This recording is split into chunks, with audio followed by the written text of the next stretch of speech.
So hey guys, welcome back to the channel. तो स्वागत आपका मेरी एक और नई वीडियो में। आज के दिन की शुरुआत करते हैं नए दिन के साथ। आज तो चलो वीडियो स्टार्ट करते हैं। Let's start the video. अभी मैं कहानी सुन रहा था थोड़ी देर पहले। माता लक्ष्मी जी श्री जगन्नाथ भगवान जी से कहते हैं, प्रभु कि आज मेरा बृहस्पतिवार का व्रत है, तो मैं कहीं घूमने जाना चाहती हूँ, तो कृपा करके आप मुझे आज्ञा दीजिए। तो भगवान जगन्नाथ बहुत ही प्रेम से कहते हैं कि हे प्रिय, तुम्हें मेरी अनुमति की क्या आवश्यकता है, तुम तो वैसे ही जा सकती हो। और यही बात सुन के माता लक्ष्मी अपने गांव में घूमने चले गई, एक वृद्ध महिला का रूप धारण करते हुए। माता जी ने जाके देखा, गांव में चलते चलते आगे बढ़ी। जैसे ही माता जी देखती हैं आगे जाके कि एक बहुत ही गरीब परिवार की एक जो लड़की है, वो माता जी की पूजा कर रही है, महालक्ष्मी जी की, और कह रही है, बहुत गरीब होती है, हे प्रभु मुझे इतना कष्ट क्यों मिल रहा है। इतनी देर में माता लक्ष्मी उनके घर के अंदर चली जाती है बिना कुछ सोचे समझे। माता लक्ष्मी उन्हें आशीर्वाद देती है और सब कुछ कुशल मंगल हो जाता है। और यही बात देखते ही दो भैया नाराज़ हो जाते हैं कि माता लक्ष्मी जो है, माता लक्ष्मी जहाँ गई थी वो एक नीच कास्ट के नीच कास्ट का घर था, जो माता लक्ष्मी वहाँ पे गई थी। और दाऊ भैया देख गए, दाऊ भैया नाराज़ हो गए। दाऊ भैया जी ने श्री जगन्नाथ प्रभु से कहा, जगन्नाथ, ये माता लक्ष्मी कहाँ चली गई, तो अभी इनको घर के आने का प्रवेश नहीं दिया जाएगा। तो उतनी देर में माता लक्ष्मी अपने महल में आ पहुँचती है, तो अपना सिर झुकाए जगन्नाथ श्री कृष्ण भगवान जी कहते हैं कि हे लक्ष्मी, हे प्रिय, कि आज तुम इस घर के अंदर, इस महल के अंदर प्रवेश नहीं कर सकती, ये दाऊ भैया की अनुमति है। माता लक्ष्मी जी कहती, माता लक्ष्मी जी आगे क्या कहती हैं? माता लक्ष्मी जी कहती हैं, आपके साथ मैंने पूरा अपना घर का सब कुछ छोड़ के आपके साथ में आई, तो आप ये बात कहते हुए, ये वचन कहते हुए मुझे अच्छे नहीं लगते। तो माता लक्ष्मी वैसे ही रुष्ट होकर जगन्नाथपुरी छोड़ के चले गए।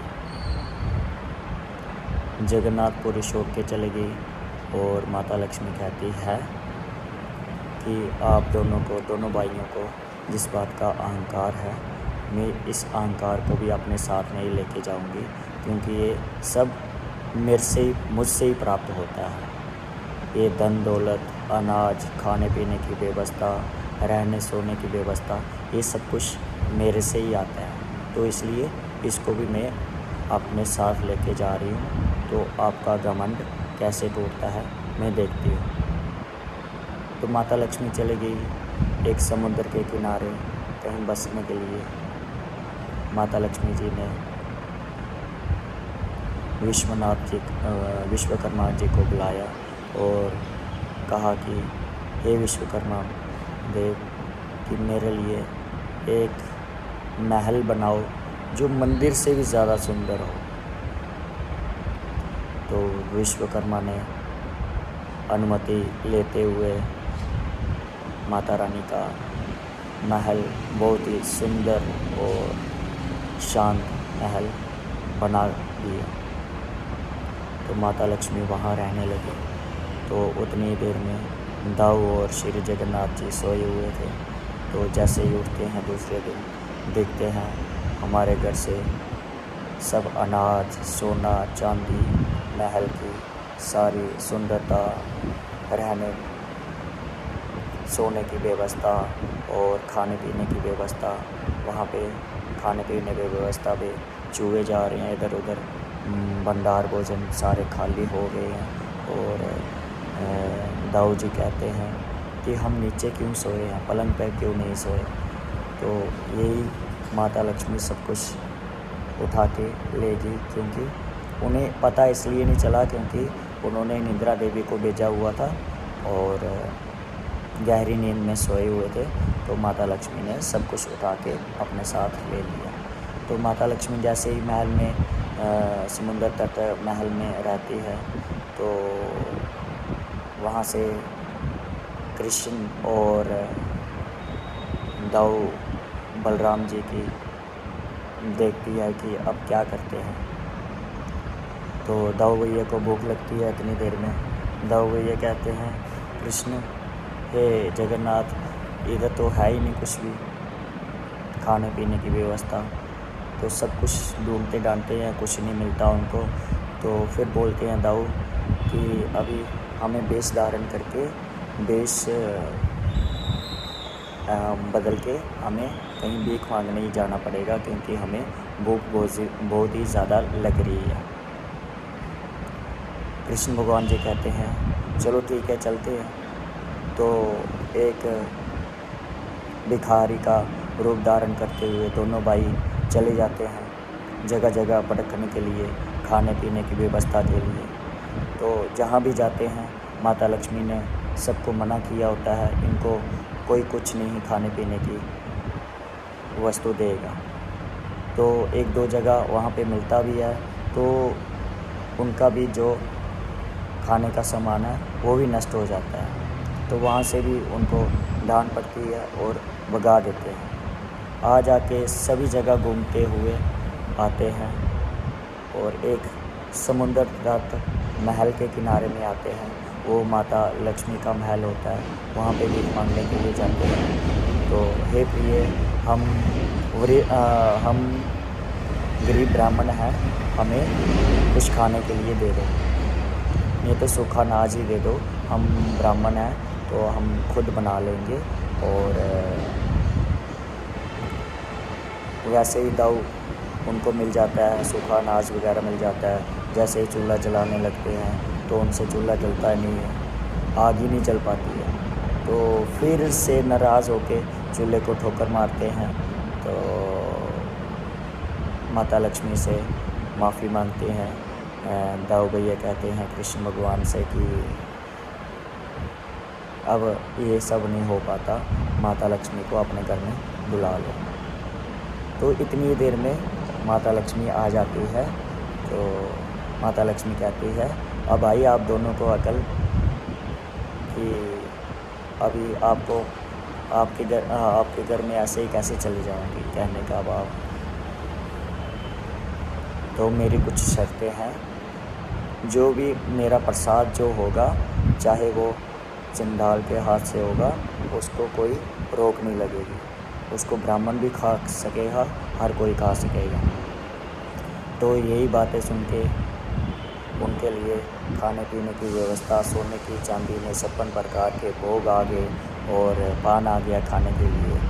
माता लक्ष्मी के इन वचनों को सुनते कृष्ण भगवान जी कहने लगे, हे प्रिय, तुम्हारी हर एक बात मानी जाएगी, कृपा करके तुम जगन्नाथपुरी चलो, हमारे साथ हमारे घर महल में चलो। तो माता लक्ष्मी कहती है कि अब पता चला आपको अहंकार नहीं करना चाहिए। अहंकार ही सबसे बड़ी कमज़ोरी है, जो एक अमीर इंसान को भी गरीब और फ़कीर बना देती है। तो इसी के साथ माता लक्ष्मी को श्री जगन्नाथ भगवान जी ने मनाया और अपने महल में ले गए और सब कुछ पहले की तरह सब ठीक हो गया और जगन्नाथपुरी एकदम चहल पहल के साथ सब ठीक होगी। और यही थी हमारी आज की कहानी। अगर आपको कहानी अच्छी लगी हो ना, तो वीडियो को लाइक ज़रूर करो और चैनल को सब्सक्राइब करो, वीडियो शेयर करो एंड और भी 4 बंदों को शेयर करो। ये कहानी मैंने कोई खुद की नहीं बनाई है, मैं अभी थोड़ी देर फेसबुक में सुन रहा था, जगन्नाथ भगवान जी की कहानी सुन रहा था, उसी के टॉपिक पे मैंने आपको ये कहानी बताई हुई है, ताकि इस कहानी का अर्थ ये आता है कि इंसान छोटा हो या बड़ा हो, जो इंसान को कभी भी अहंकार नहीं करना चाहिए। ये नहीं करना चाहिए वो हो गया, वो हो गया, वो हो गया। तो इसका कहानी का अर्थ ये निकलता है कि सभी एक समान होके मिलजुल के रहें। तो आज की कहानी में इतना ही। तो दोस्तों, आज की वीडियो में इतना ही। मिलते हैं नए दिन के साथ, नए ब्लॉग के साथ। इस वीडियो को शुरू से एंड तक ज़रूर देखना और बताना कि इस वीडियो में क्या कमी रह गई है, और मैं उस कमी को पूरा करने की कोशिश करूँगा। और मिलते हैं नए दिन के साथ, नए ब्लॉग के साथ। और take care and bye bye.